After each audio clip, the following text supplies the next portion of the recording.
conditions like this, we're not, as firefighters, we're not being very effective stopping this fire. Right now at 6:30, just in, all of Geyserville under evacuation orders. We've just learned that fire has jumped Highway 128. And a good morning to you. Thanks for joining us. I'm Marcus Washington. And I'm Laura Garcia. A very busy morning. CAL FIRE just posted a new update on the Kincade fire. It's burned more than 10,000 acres, and we've now learned at least 2 structures are damaged. It's burning out of control. The Sonoma County Sheriff's Office has just issued mandatory evacuation orders for the entire town of Geyserville. Evacuations are also in effect for northern Healdsburg and the area surrounding River Rock Casino. Now take a look at this map. It shows where the flames have spread. That fire started a little after 9 last night outside of Geyser. This is near Kincade Road and Burn Mountain Road. Many evacuees telling our crews this morning that they are on edge.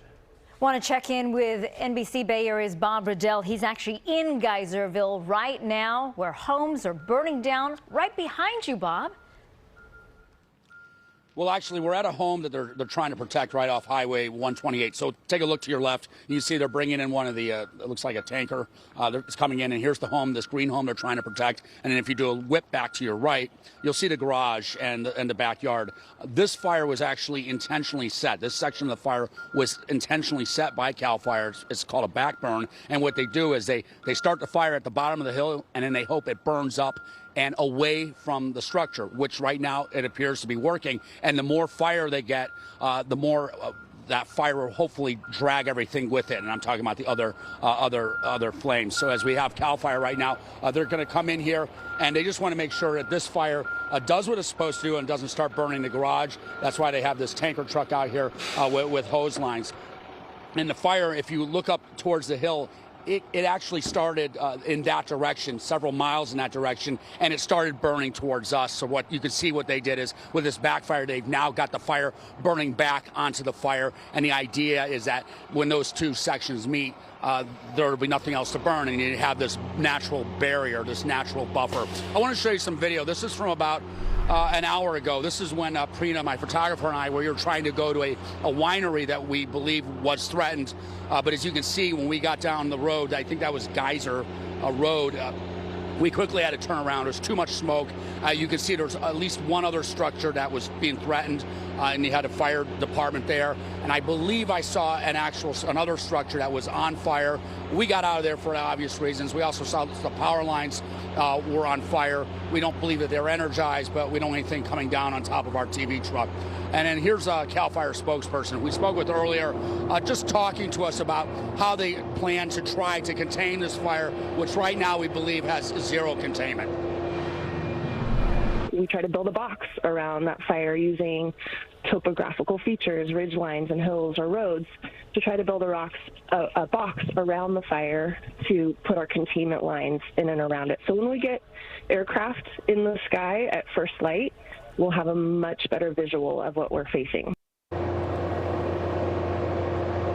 And as we were standing out here right before we went live, our phones started beeping, giving us an emergency alert that all of Geyserville is now under mandatory evacuation, including this home. These people don't appear to be home right now. And as you can see, the fire department, they have their water line out here, and they're just going to try to make sure that this backburn is doing what it's supposed to be doing. Hey, good morning. And not get up against the structure. Yeah, you can come up here.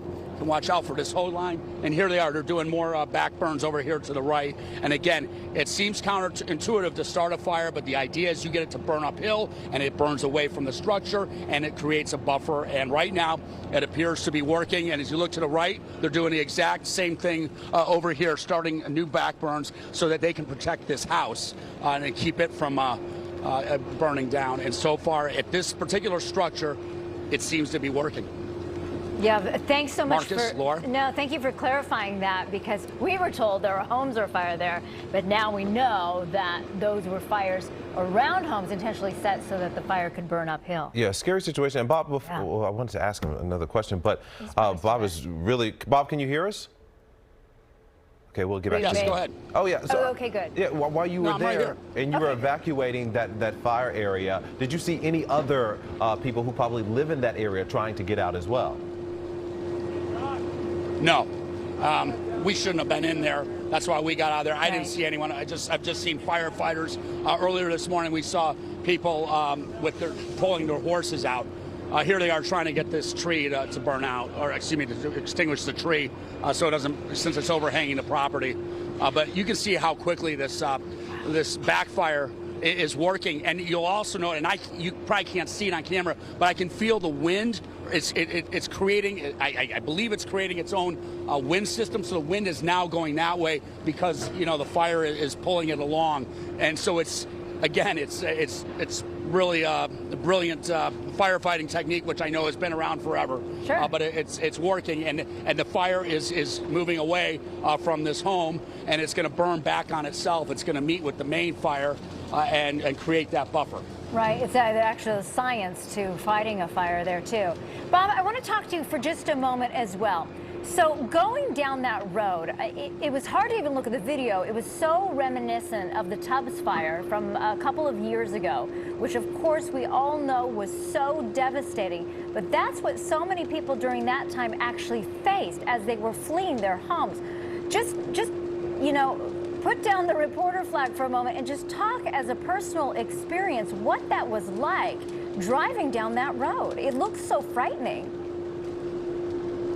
It was frightening, but keep in mind, we knew where the back exit was, which was right behind us. So we only went probably 50 yards.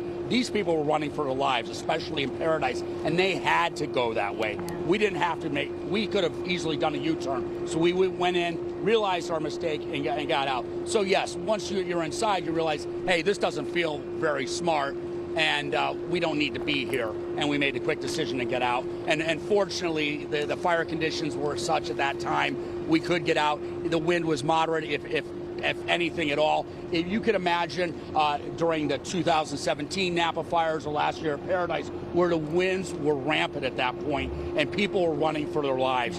I don't want to compare what I went through to what they were going through. All I can say is that, yeah, we made a mistake, and I'm glad we got out, and I won't do that again. Yeah, no, we're glad you're safe too. But, you know, and you feel for those people that went through that as they were, you know, fleeing for their lives. So, of course, great concerns there.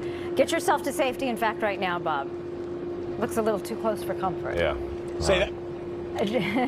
I agree. Okay. Thank you very much. We'll check back in with you when maybe you're at a safer locale. You saw how busy the firefighters were behind him, too. And you really see what goes into actually putting out those fires, battling those fires. We talked earlier, CAL FIRE was saying there's not much they can do when it's dark outside and the steep terrain in that area, so it's tough. So they're doing what they can to combat that fire with those gusty winds. I mean, it's